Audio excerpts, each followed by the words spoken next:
Yo people, what's going on? This is Shok. Sorry I haven't put up a video lately. My internet has been down for the last 2 days. And I know this is a little late, but you know, I gotta do it. You know, basically, final E3 wrap-up video. Who did I think won? You know, last impressions, you know, things that I may have forgotten to mention. Things of that nature. Also check out gamingrealm.com, which is the site I now write at. Go there, support it. I appreciate it. Now, as an overall grade for E3 2013, it was okay. It was decent. I think it was a satisfactory E3. At least for me, I give E3 a C. You know, kind of like the rest, all the conferences, none of them were bad, but at the same time, none of them were just absolutely great and outstanding. You see what I mean? Starting with Microsoft. Microsoft brought the games, but the thing about Microsoft's conference was that the games were underwhelming. I mean, when we were talking about exclusives, you know, which exclusive game did they show there that just absolutely just made you go like, you know, wow. You see what I'm saying? Now, yeah, Killer Instinct initially, that was exciting, but then we found out that the developers behind it what's their name, Double Helix, which is a company that doesn't really have that good of a track record, right? And then it's a free-to-play game. We all know about the quality of free-to-play games. That's not to say all free-to-play games are bad, but a lot of the time it does entail that it's not going to be as a high-quality product as it could be if it was a regular, you know, $60 game. And then you get one character for free and you have to pay for the rest of the characters. So those three things right there, you know, pretty much killed Killer Instinct. See what I mean? You know, and they had things like, you know, Max the Brotherhood, and they had that one like really zoomed out, you know, indie game. They had Rise, which, I mean, it does look terrible, but the reason why Rise is underwhelming to me is, like I said in my conference review video, Microsoft, you go up to an enemy, you hit them once, and that activates, you know, button prompts to finish them. Like, you know, no combos, nothing like that. The enemies have no HP. And not to mention, the game looked extremely, extremely linear. Like, you could tell it used to be an on-rails, like, Kinect game because you're really just going through one path, like, the whole freaking time. See what I mean? So while Microsoft did bring the games like they said they would, and I give them props for that. We got to give them props for that, right? Because for the last 3 years, they haven't been giving us anything. They've been, you know, just connect, apps. This year, they at least showed the games. Now, yes, the games may have been underwhelming, but they showed them, so I will give them some credit for that. You see what I mean? I'll be fair about that. But still, like I said, the games they showed were weak and underwhelming. Dead Rising 3, I don't like the serious tone they turned it into. It looked very generic. The art style is bland. Really not interested in that, right? So Microsoft's conference, underwhelming. I give it a C-. Like I said in my Microsoft video, I would have given it a D+, but I give them a C- just because they showed games. See what I'm saying? Just giving them some props right there, helping them out a little bit. Now, Sony's. The problem with Sony's was just absolute boredom. Like, the first half of Sony's conference felt like a Microsoft conference because they were literally talking about movies, TVs, apps for like the first half of the conference, right? And then they were talking about PS3 games you've already seen and heard plenty of. You see what I mean? Another reason why the conference wasn't that good to me is because they didn't spend any time on the Vita, right? And the little time they did spend on the Vita, they try to sell it as a PS4 peripheral, which is sad. You can't even sell your system by itself. You have to try to sell it by offering it as a controller for the PS4. That is sad and that's pathetic. Now, you show some quick reels of Vita games you've already seen, but there really wasn't any new, you know, Vita announcements, no, oh, this is coming to the Vita, you know, no price drop, nothing. It's like you guys have completely given up on the Vita. Completely. The second half, things got a little better with Kingdom Hearts and Final Fantasy 15. If you guys caught my review of Sony's conference, I was like, that's the highlight, and to me that's what saved the conference. But then afterwards it was revealed that neither of those games are exclusive. So they still get points for having those games there. I'm not saying a multiplayer at your conference gives you no points, but it definitely gives you less points than exclusives do. You see what I mean? So those two games are even exclusive, so You know, that's not even bragging rights right there. You see what I mean? And then they announced that you had to pay to play with pay to play online PlayStation Plus. And yes, I understand. You guys make a legit point when you say, well, you know, with PlayStation Plus you get free games. So at least that, I understand that. But at the same time, you guys got to realize that this whole time we've been getting on 360 dues for paying for live. And you guys are saying, oh, well, with PSN Plus it's all right because you get benefits. But you get benefits with live too. You see what I'm saying? You get benefits with gold. So you're trying to use an argument that the Xbox guys have been using against you this whole time. Yes, you do get free games, but still, you should not have to subscribe to pay to play your games online. You should not have to pay to access the other half of your game, period. As simple as that. Basically, the best thing about Sony's conference was the price. And that's sad when the best thing about your conference isn't the games, you know, or like that. It's just the price that you announce, right? And they didn't even show, there really wasn't any PS4 exclusives there.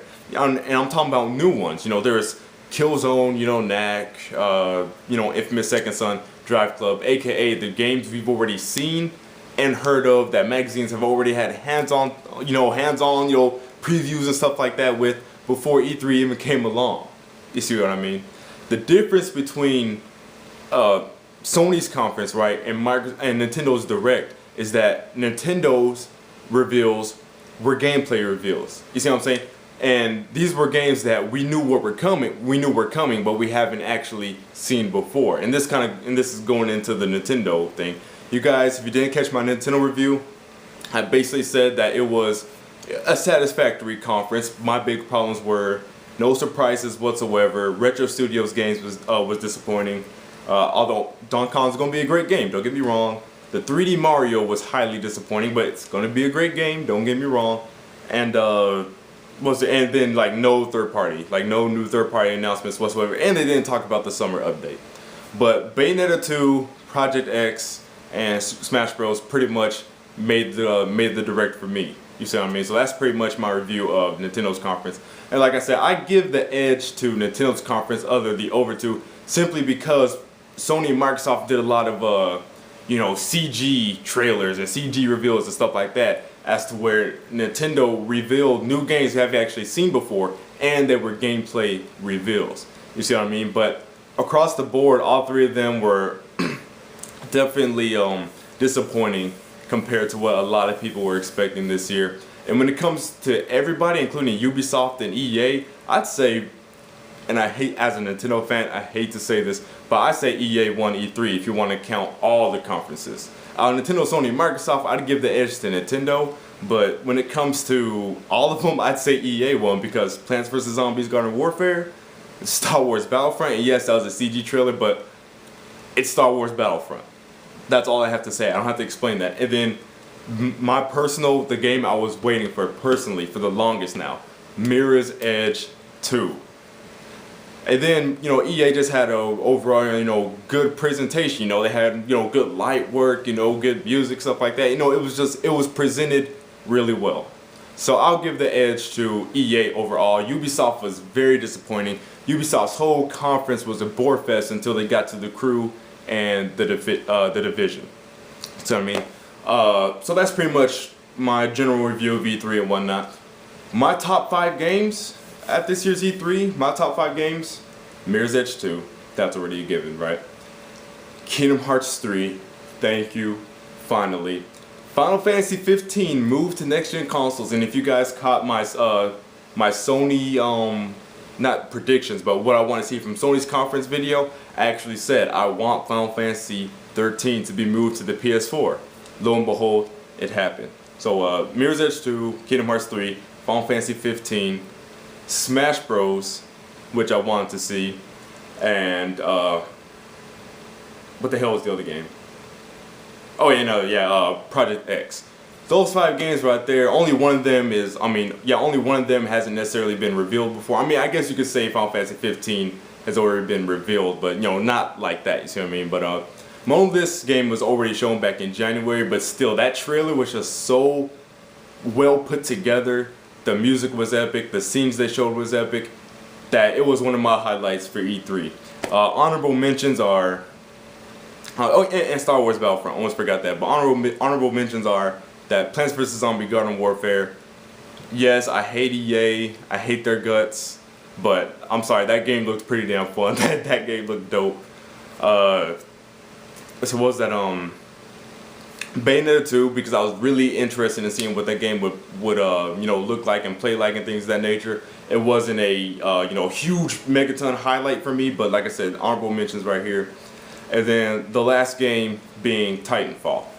Titanfall looks pretty damn interesting. I want to play it. It is another first-person shooter, but it looks like it's doing something a little different. It looks like it's pretty damn fun. So I definitely want to try that out. So those are my thoughts.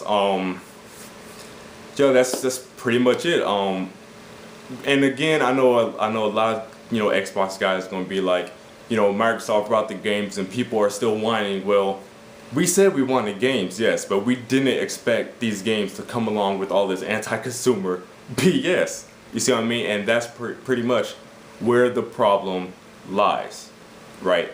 I would like to buy an Xbox One, but when you got Connect required, although it's not required to navigate menus and it's not required to play your games, so why is it required? So, you got that required, right? The whole used games thing, the 24-hour checks, BS. Like I just told you guys, my internet's been down for 2 days. Guess what? During that whole second day, I would not have been able to play on my Xbox One. You see what I'm saying? Things happen, people, and I've seen a lot of people going like, oh, who doesn't have internet in 2013? Even the people that have internet constantly, like me, crap happens. That's why I haven't been able to upload any videos. You see what I mean? But yeah, it pretty much at the end of the day, it doesn't matter how good Microsoft's conference was. All the bull crap happening with the Xbox One can't overcome that. You see what I mean? Microsoft, you still have a chance to save yourselves. Change your policies right now before it's too late, and don't have Kinect bundled with each system, so that way you can price the Xbox One at $400 along with the PS4. There's still a chance to save yourself. Take it. Now, Nintendo's Best Buy demos. I did not go Wednesday, but I will be going tomorrow to play the demos with my girlfriend, so you guys will see videos of that. I've heard that Mario Kart 8 looks absolutely amazing, in person, and I heard the Mario game is actually a lot funner than it actually looks. But we'll see. You guys know me. I'm not going to give you some BS. I'm not going to fluff stuff up, and I'm not going to pull things down just cause. If you guys want straight, unbiased opinions about things, I'm the guy to come to. Because I'm pretty much one of the few people in this community who keep shit real. Because either people are too rabid about what they love, or they're too rabid about what they hate. You see what I mean? But that's pretty much all I want to say in this video. Again, go check out GamingRealm.com, and I'm going to try to put up some more videos for you guys right after this one, so stay tuned, and I'll see you fools later. Peace.